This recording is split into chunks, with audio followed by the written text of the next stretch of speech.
couple of days because they wanted to get the country back to normal, and they asked what would it take to get the country back to normal, particularly the demonstration and the sit-ins and stuff. And I had meet at that day actually in the evening with the young people, and I told Annan that what it takes is the prime minister who was appointed by Mubarak to leave, and in fact they sacked him this morning, and so what we are doing now is to try to make sure that tomorrow hopefully things will just go back to normal, and then we will continue the dialogue on how to move through.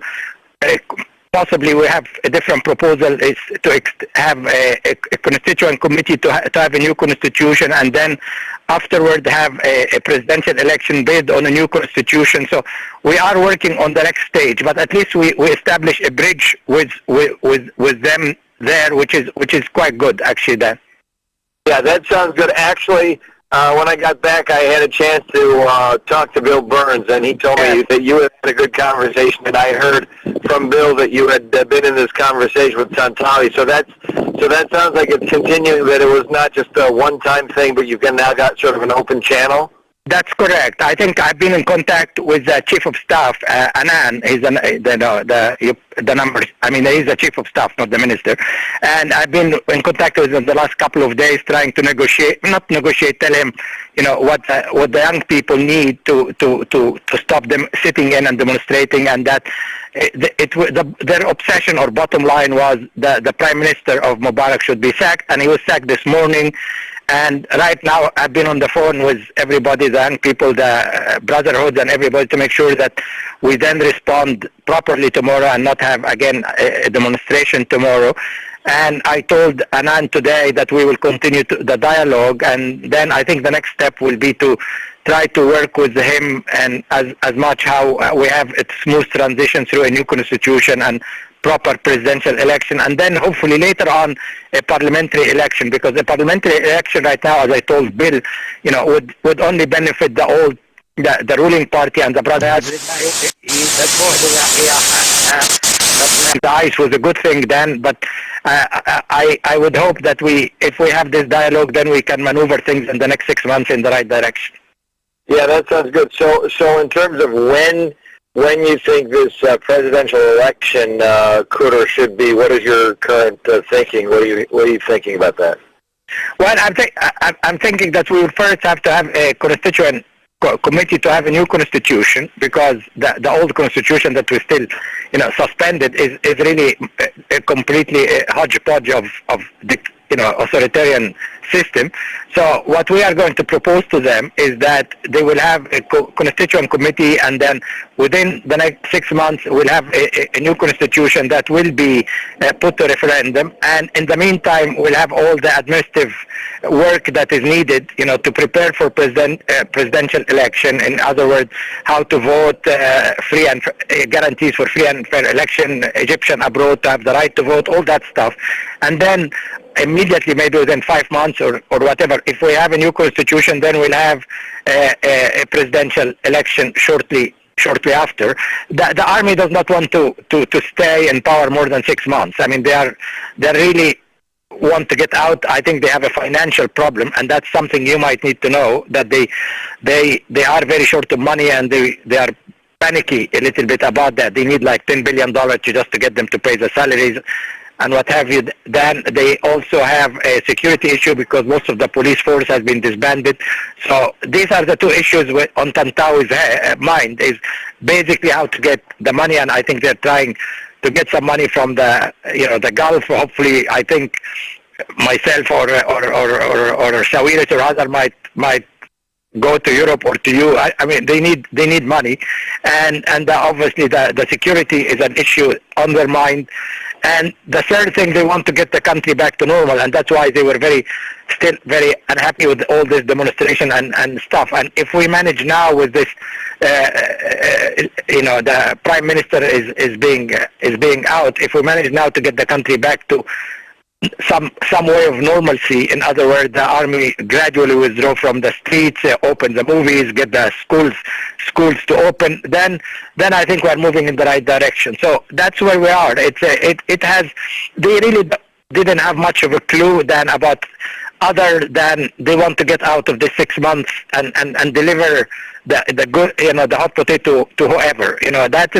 That is their main concern. But of course, it's much more complicated. We're trying to look into the 6 months beyond, and what we are going to propose to them, hopefully, is how to transfer power in a orderly way to a civilian president, and then under a proper democratic constitution. So we will hope they would listen, but I think, as I said, once we have now a beginning of a dialogue, I think that's a good thing. Yeah, that is a good thing. So in terms of how they think they will handle their security problem in the police forces, what are they thinking of doing?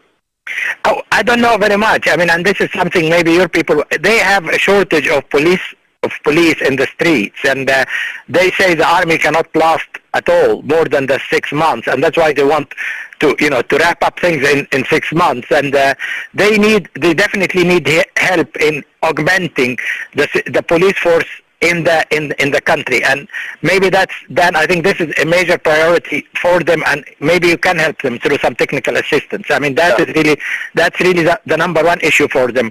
I mean, the money is a different one, but the security is I think they are a bit at a loss, how to get that. And if your people, that's my number one recommendation to you, is if you can help them through technical assistance in getting back law and order in the street. Yeah. Okay, I'll share that when I'm going to be seeing some people later today. But one other question, in terms of the sequencing of all this, are you thinking that since they're determined to leave in 6 months, that you would do this constitutional convention in parallel with preparing for the presidential elections? Yes, exactly, because they want to leave in 6 months, so we want to do the preparation simultaneously with the assembly or whatever group which will have the constitution. We'll work on the two simultaneously. Well, that is my idea, and some of people I've been talking to this morning, and I think if once we have this worked out on a piece of paper, I think we will ask me and Sawiris to go and privately to see Annan and give him this paper and try to explain to them that this would be the best way to proceed. Yeah, and so then you have the constituent thing in like 5 months and the presidential election in 6 months kind of thing? Yeah, both. I mean, I think if we have the constitution after 4 months, put that to referendum or so, then 2 months after we have the presidential election. Correct. I got you. Okay. Well, listen, this is the best you've sounded since I've been talking to you lately, so this is Exactly. Exactly. Yeah. It's first time when you see things at least they started at least to understand. As you can imagine, talking to the military, it's a different wavelength.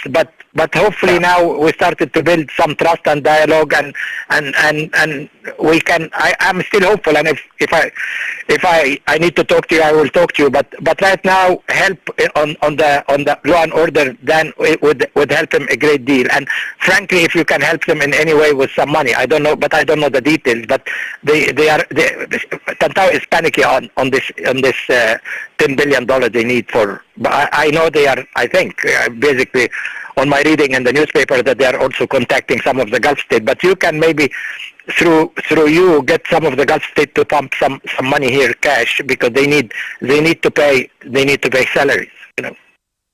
Okay, well, I just came back from the Gulf, actually. So, all right, well, listen, this is really very encouraging. I'll share this, obviously, with my colleagues, but it sounds like now you've had a good chance to visit with Bill, and you're in regular contact with Margaret Scobie?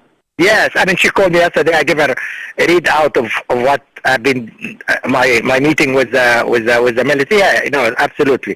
And in fact, I told Bill also that if in my view, I mean, since you have been a main player, this is also a time to try to re-engage Iran, because at the time when the region is exploding in many ways, you need to get Iran and Turkey on your right side for obviously for different reasons. And I think still the Brazilian Turkish proposal could be the beginning of a dialogue. And I told Bill, I'm now a private person, so and Ali Salehi is a very good friend, so I can peddle ideas with him as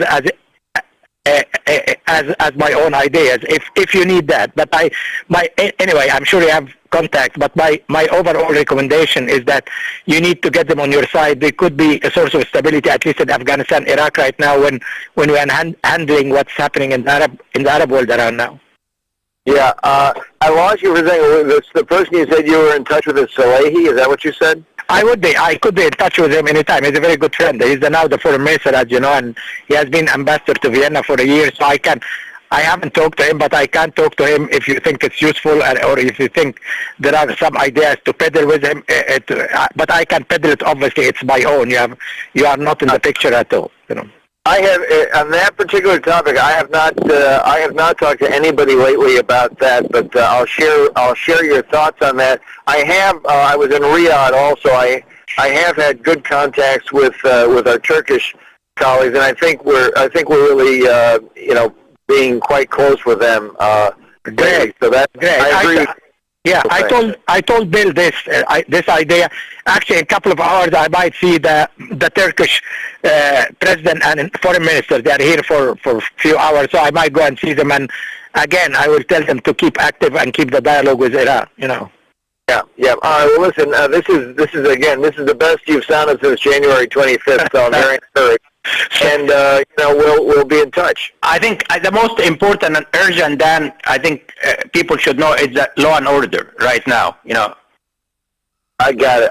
All right. Well, listen. This is very, very helpful. I'm going to be, as always, consulting with my colleagues. Anytime you want to get back to me if something's happening that needs some urgent attention or reaction, let me know. But sure. Otherwise, let's stay in touch from time to time as we're doing. Sure, Dan. Thanks a lot. Thanks.